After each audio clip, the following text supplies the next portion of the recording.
सम्राट चौधरी जी अब मुख्यमंत्री बन गए हैं, तो कम से कम अब उनको ये बता देना चाहिए कि वो 10वां पास किए हैं कि नहीं किए हैं, और किए हैं तो किस साल किए हैं। कम से कम अब तो बता दो भाई, अब तो आप राज्य के मुखिया बन गए, तो ये तो बता दो भाई 10वां क्लास किस समय पास किए, और नहीं किए तो कोई बात नहीं, बता दीजिए कि नहीं किए हैं, गलती हो गई।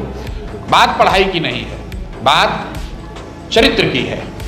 बहुत बड़े बड़े नेता हुए हैं, कामराज हैं, वो उनकी कोई स्कूली शिक्षा नहीं थी, लेकिन इस बात गलती फर्जी सर्टिफिकेट लगाना, ये दावा करना जो आप नहीं हैं वो गलत है।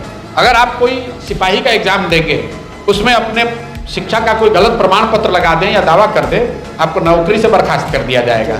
लेकिन इस राज्य का मुखिया वो कह रहा है हमने डिलीट किया है अमेरिका के किसी यूनिवर्सिटी से, लेकिन वो ये नहीं बताना चाहता है कि वो 10वीं पास कब किया। तो सब यहाँ बिहार के प्रकांड पढ़े लिखे विद्वान लोग हैं, वो तय कर लें, और बात उसकी नहीं है। खैर, अब 7वीं पढ़े हो 9 पढ़े हो, उन्होंने अपने एफिडेविट में जो लिखा वही बात प्रेस में चल रही है। अब उनको क्लियर करना चाहिए, नहीं भी करें तो अल्टीमेटली सरस्वती की कृपा आप पर अगर नहीं है तो कुछ भी दावा कर लीजिएगा, काम कीजिएगा तो दिखेगा ही। तो आप खुद ही बता रहे हैं कि शपथ ले रहे थे तो नहीं पढ़ पाए, अब हम जानते नहीं है पढ़ पाए या नहीं, लेकिन मुख्यमंत्री के तौर पर जब कार्य को संपादित करेंगे तो लोगों को समझ में आएगा कि कितनी विद्वता कितनी समझदारी उनकी है, वो दिखेगा। अब तो उनको जिम्मेवारी मिली गई।